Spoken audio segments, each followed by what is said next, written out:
Okay, so I usually start my drawings with a sketch or a lot of colors placed on the canvas that I can use to create a sense of understanding of what the final composition can be like, especially when I don't have any idea of what I'm gonna go with. But initially, there's a sketch or a lot of colors on the canvas. Then the next step is collecting reference images for what I have in mind for what I would want the end result to be like. And this step is like super important. But yeah, so I collect a lot of reference images, and I started on what is called the putting colors on the canvas. So I'm just randomly putting colors and putting a lot of textures as well. Right now I'm using a simple brush, so making the composition. I have a slight idea in my mind that I want a pathway to go inside the shrine gate, and I want the gate to be desaturated. So with those two things in my mind, I'm starting to put some colors on the canvas. I'm not very concerned about what the shapes are looking like. I'm mainly concerned about what colors are there and where the colors are. So for example, I just put purples as shadows on the stairs because I had an idea that I want some warm lighting, and warm lighting goes well with cool shadows. So the purples there as cool shadows on the stairs. Then I start putting some more colors, and mostly I'm sticking to a desaturated palette because, like I said, I want the shrine to be desaturated. So and the stairs, right? So I just added bushes over there because I don't like the whole thing about the stairs going from left to right entirely and covering the whole place. So it creates redundancy, it creates monotony. So I just added some bushes. That's where your creativity lies, I guess, in what you add over there. So I added some bushes over there to make it less monotonous.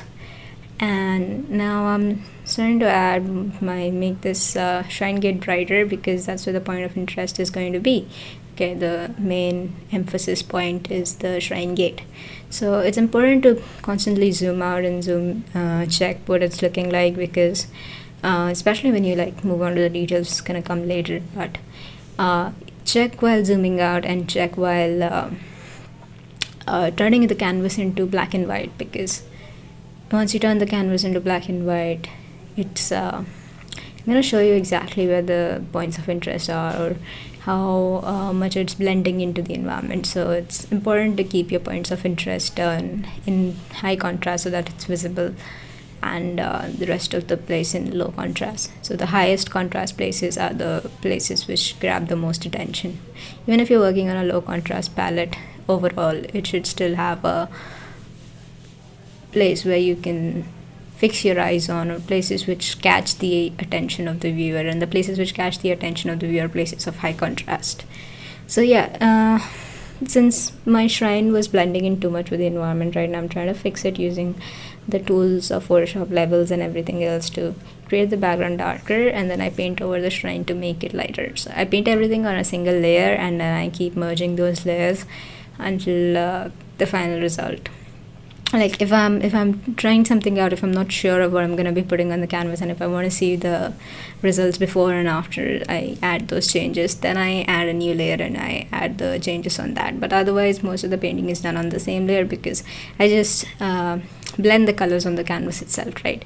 Unless I'm use a brush which does not blend the colors. So the two types of brushes, those who blend and those who don't. So if I'm not blending the colors, then I use those brushes, but otherwise everything goes on the same layer. So yeah, checking once in the black and white to see if everything looks fine or not, and then, like I said, checking with removing the layer and seeing if it works or not.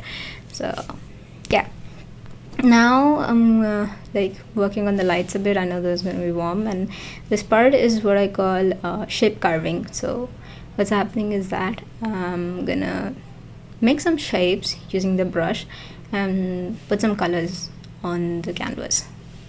So I'm going to try to give wood texture, and yeah, you can use references over here for the wood, but it's important that if you don't know, especially if you don't know, that you use references, because it develops your visual library. Since I've drawn a lot of wood and I've drawn a lot of bushes, this painting is going to be easier than the others. But otherwise, if you get stuck and if you're like, I don't know what to do, I don't know how to go about this, and I have no idea what to do, it's best to look at references and see how they're working, both drawings and real references. So there's this thing called symbol drawing, in which people have an idea of something in their mind, like, okay, wood is going to be a rectangular piece of thing, but that's not how it works. It works more on like the, in fine art, it works more like what would give the impression of wood rather than drawing a rectangle for wood. So yeah, just maintain your visual library by using references. The more references you use, the more visual library you develop. The more you practice, the better your visual library will develop, and the easier the paintings are going to become over and once you start doing more and more of those. Okay, so points of high contrast that I just added as wood, they're going to be points of interest. They're going to catch attention, and they're going to make the viewer more interested and evoke emotions in the viewer. So points of high contrast are the places where you're gonna see and keep your attention mainly. So those points of interest are super important by adding high contrast, and the low contrast areas are going to serve more as an ambient. So I'm gonna add lots of colors on the stumps as well, like just added the browns, and I'm gonna add carving more shapes. So these shape carvings are going to give an idea of what the texture of the material is like, or what the object looks like. So it's mainly playing around lights and shadows. Where there's light, where there's shadow, it's like it's going down. Where there's light, it's going up, it's more raised. So taking the colors and low contrast and high contrast areas together, you create the impression of what the object is like. Now bushes, yeah, I'm not gonna work on the bushes right now, but yeah, the bushes are a hard part. So what I do usually is I start with a lot of textures on the bushes, the same as what I did for the rest of the painting. I put a lot of textures everywhere and create a little bit of randomness. What this randomness does is it makes things more interesting. So sometimes I let the randomness be. I don't try to control a lot of the painting. It's the same as what goes on with watercolor. You don't control a lot of the painting, you let it go where it's going. So using those randomness, I then build up on that, see where I can build. But yeah, mainly a lot of texture brushes serve as the backdrop for everything, like an underpainting sort of thing. And then on top of that, I start painting in the actual image. So yeah, it's a painterly style of painting, but it's also sort of mixed with, the better you know traditional artworks, the better you'd be able to work around these things, because it's inspired from traditional artwork, especially the style that I'm painting in right now. You could have different styles, you could have different paintings that inspire you. Mainly for me, the paintings that inspire me are contemporary style fine art, so this has a lot of that in it. So yeah, working on the lights and saturation levels. Talking about the saturation levels, the more saturated some part is, the brighter it is. The less saturated some part is, the darker it is. There's a tool called sponge tool in Photoshop, which helps you desaturate an area and which helps you saturate an area. So I use that a lot in paintings. Sometimes you could forget that there's a tool like that, but yeah, try to use it more often. And there's also the blur tool, so blur out those parts which are not usually don't want as points of interest, and let the point of interest be more sharp. So yeah, so I just put an overlay color on top of everything, just to desaturate everything. And then I struggle with the bushes, so it clicks me that I shouldn't be struggling with the bushes. So I finally get a reference picture later on, but until then I do struggle with the bushes a bit. I try to add a lot of stuff, but using my memory, because I have painted bushes, but then I wasn't sure exactly what I should be doing, so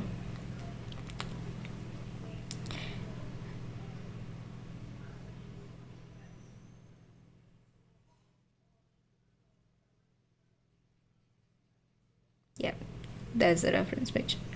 So the reference picture's color palette is very different from what my color palette is going to be like, because mine is a late evening color palette, while this one looks like a bright morning 10 a.m. type of color palette. So mine is gonna be, I'm using colors from the canvas itself, whatever colors I put on the canvas. I'm not trying to go in the sidebar and try to select colors from there. I'm just trying to select colors from whatever's there on my canvas, and using those colors itself, I'm just putting it around, trying to see me carve out the shapes, carve out some textures, some lines. So it's not like I did draw a lot of leaves, but it's not like I'm gonna draw every single leaf, because after a while, after the impression of the leaves are given, I'm just going to add out shapes which are going to serve as like give the idea that okay, there are leaves there, but I'm not going to draw all the leaves over there. Other thing that you should keep in mind is where you're gonna add your lighter parts. Okay, you should have a part where the lighter part is the lightest, and when you're gonna move closer to the shadows, it's not like all the lighted areas are going to be of the same intensity of brightness. So if the lighter leaves that I've drawn, if they're say of 78 brightness, then the brightness of the leaves that are going to be, which are further deep into the shadows closer to the edge, they're going to be lighter than that. Maybe I'm going to add, they're going to be darker than that. Maybe I'm going to add few leaves to give more impressions, like I just did, of the leaves that are there, like give the idea that's bushier. It also creates a very good contemporary effect. So I'm just going to give the idea that there are bushes here, but otherwise the lighter areas in the shadows are going to be darker than the lighter areas in the which is there in the light. So there's a saying that the light in the lighter areas lighter than the light in the darker areas, something like that. But yeah, keep that in mind that you don't keep all the highlights in every place of the painting the same intensity of the brightness, because that's just going to look jarring to the eyes. So make sure your shadows highlights are darker than your lighted areas light highlights. Okay, so yeah, I'm trying to make the bushes, so it's a tedious process, a time consuming process, it takes a lot of time, and yeah, you have to give that much time to create something like this. But yeah, if you're rushing it out, if you're just trying to create trees like a kindergarten child by making cloud like patterns and then filling in colors and then making one tiny highlight over there, it's just not going to work out. So yeah, it's a lot of effort, it's a lot of time consuming stuff, but in the end the result's worth it. So I guess it all works out. But and it's a fun process too, it's not like it's a boring process just because it's time consuming. It's fun to just add textures and add tiny leaves, and you just keep adding randomness. So you don't have to stick to some kind of formula or something, except for that one, that you don't make all the lighted areas the same light. So otherwise it's just fun to add colors, add textures, add symbols, add lines and patterns and shapes that represent a bush, rather than just drawing every leaf of the bush. So you can see there's a lot of textures that are there on this part of the canvas, especially because I use a lot of texture brushes in the beginning, and I like having those textures because it's like it gives the impression that there is something over there. It's like creates a story that there's herbs over there, there's tiny plants over there, maybe some of them have been trampled upon, maybe some of them are still growing, still little tiny buds. So yeah, it has a story, so it's interesting. So the part behind the shrine, I'm not shrine gate, I'm not gonna work on it much at all, because I like what the randomness has created. If I didn't like what the randomness had created over there, I would have worked. But yeah, I use purple for the shadows because that creates a lot of interest as well, because otherwise it would be an analogous painting with the same colors everywhere. So the purple really does help in adding interest. And speaking on saturation, the lighter areas, like I said, is more saturated, and the darker areas are less saturated. So I used a lot of saturated blues in the beginning, but then I desaturated them with the sponge tool. But yeah, I'm adding lines, I'm adding leaf shaped, but I'm not making all the leaves the same round shape, oval shaped. I'm giving them edges, I'm giving them some sharp edges, and I'm combining them with the smoother edges. So yeah, summarizing, it's about shape carving, it's about putting some colors on the canvas and playing around with it, adding some randomness to the canvas, and then once you've added all the randomness that you want to add, you just sit down and start carving the shapes. You must have a focus on your colors that you're adding, that it should belong to a proper palette. If you're going for late evening lights, and it should not be too saturated, because late evening is very diffuse light, so it's the light is just like everywhere, spreading in this flooding everywhere. It's not concentrated in points as it is during afternoon. So yeah, work around those things and it'll work for you.